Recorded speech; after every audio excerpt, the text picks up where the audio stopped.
Many black men believe that white women are the prize. We hate to talk ill of the elderly, but describe. Let's talk about it. Why so many wealthy black men marry women from other races? All right, first, let's go with the superficial reasons. Many black men believe that white women are the prize. So they prefer to get the prize if they can. You know, black women have been put down for ages as if we don't have much value as far as our own men are concerned. So they choose to date women from other races. Now, I've heard men say that women from other races are easier. They're not combative. You know, they submit.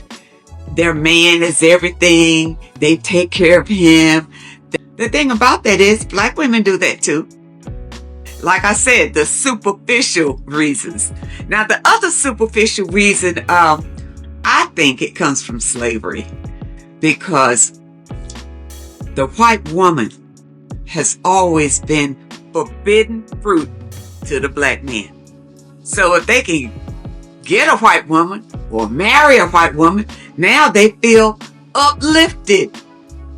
You know, they feel like they are equal, and maybe these women allow them to be in full control. Now, you can look at this, and you should have a little bit more empathy for our generation when a lot of this is being handed down to you. Just like social media, when you listen to what other people are saying, you take that for gospel, you take that for that explanation serves as the backbone and foundation for how you interact with men, or specifically how you think about black men.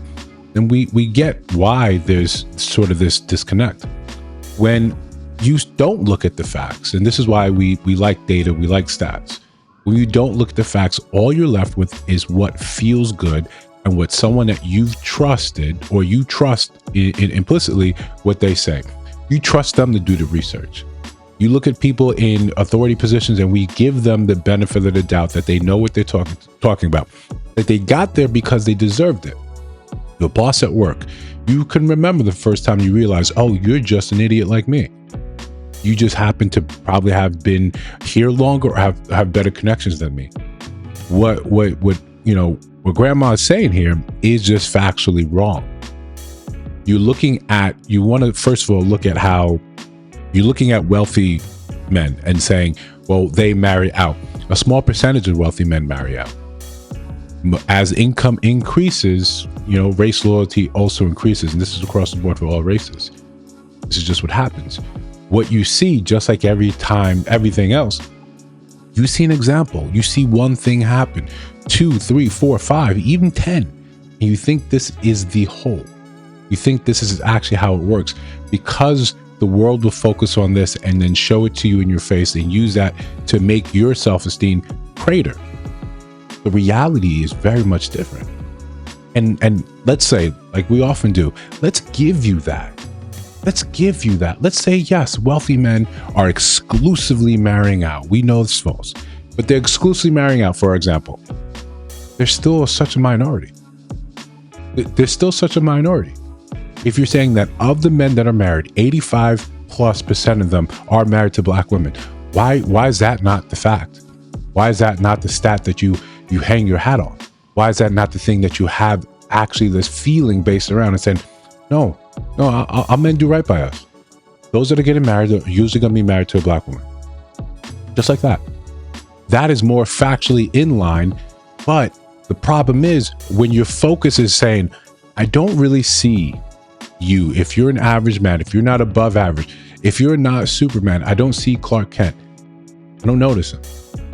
None of that actually sways anything. This what leads us to believe sometimes you just want to be a victim. You just want to be a victim rather than owning up and saying, it's happening. Black men are marrying black women, but if we're the least married race, does it say something about our character? Does it say something about us not giving men that seemingly want to be married what they want. That should be the conversation. But like most things, when it requires you to look inward and judge yourself, you abandon it and say, no, well, let's focus on something else so I can feel better. It's about slavery. How many people here, especially just people that came as immigrants, didn't have the effects of slavery? They don't feel like white women are pedestalized, or that they're the standard. A lot of black men don't really have that experience. In the majority, they don't have the experience of dating white women. Most of their life has been one race they've dated. So when they have a negative opinion of that, it's based on their experience. Should that, judge the whole? No, we say that often.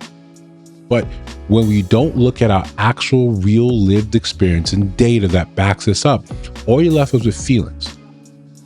If the men look at white women as the prize, as the goal, this way they can feel in control, they can feel like they're equal to their white counterparts. Okay. Okay. If wealthy men are okay, now what are you going to do about it? What are you going to do about it? Because right now we'll give you all the excuses that you're using. Right? And we know this is just a sliver of them. There can be more that you pull out. We'll give you every bit of that. Do you think it's going to change what these people are doing with their lives? Do you think this is going to get you closer to the goal or farther away from the goal? This is how we have to start looking at a lot of these discussions. Is this helpful? Is this information actually going to do anything for you? Is calling men out and saying, you guys do this because of slavery. You guys do this because of some insecurity. You guys do this. Do you think they're going to stop and say, I was about to marry this woman, this white woman, and now let me stop. You know what? I never realized it was because of this. I never realized it was because of this, and not that when I'm with her, she actually lets me be a man. She doesn't have the same hiccups and issues that the women in my community have, because they had two very different genealogical experiences. What are you supposed to do? At one point, you keep pointing the finger outward. You keep pointing the finger outward. What are men supposed to do with that? Again, I said before, we're past the age of shame. Age of shame is in the past, right? We have people doing absolutely whatever they want to do online, recording it, putting it out there for the world to see. They're doing whatever they want to do. They're living, breathing their own lives in whatever fashion, whatever way it looks. Shame is just not going to be an effective tool anymore. When you smile and say, well, yeah, it's because of this. It's because they don't, no, I don't care anymore. At this point, you're just going to say, I don't care anymore. I'm wealthy. I did what I was supposed to do. Now I'm going to get my choice. I want to be with someone that's going to make me feel good. That's going to actually not be combative with me. Good. I'm going to go out and find that. How she looks, what she looks like, not so important. I'm going to go and do and enjoy the next thing, that happens that I'm happy about. Don't really care about anything else after that. What are you supposed to do for that? How do you combat that? How do you fix that? How do you address that? It becomes almost impossible to continue to point the finger elsewhere. Now, when she says, and we'll leave in this, when she says, well, black women do that. Those are the ones that are married. Those are the ones that are married. Of the 24% that are married, right? And give me some grace with that percentage. It's been a while since I looked at it. I haven't seen updated figures. Of that, those are the ones that are probably married.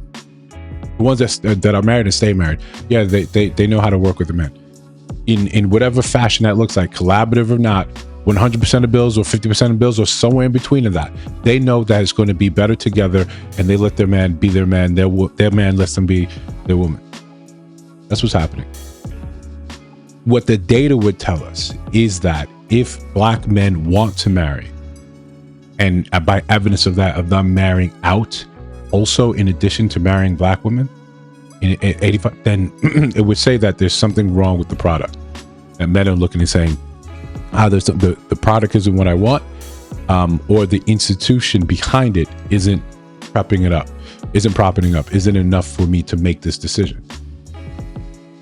You can't keep shaming men for something that is just factually untrue. We can check stats, we can look at these things at any point in time. What we see often is people get here and just talk about their feelings. They're talking about it as if it is fact. And then people are taking it and internalizing it as fact and then basing their dating patterns, their life patterns, their attitudes on that. Why would you give someone else so much control over your destiny? Why would you not want to be the one in charge, making your own decisions and realizing, if I like this, that's what's important to me. I don't care that you don't want this for me or you think I should be doing something else. I don't care if you think it's because of it's my mentality because of slavery. I don't care. You just can't shame people enough, with that anymore. And I'm tired of that. So if you disagree, let me know down in the comments below. If you see other videos on the screen, check those out. Let me know your thoughts about those in those videos. And of course, if you listen to Sound Voice now, you have not subscribed, I think you should. We're trying to build something dope. See you in the next one.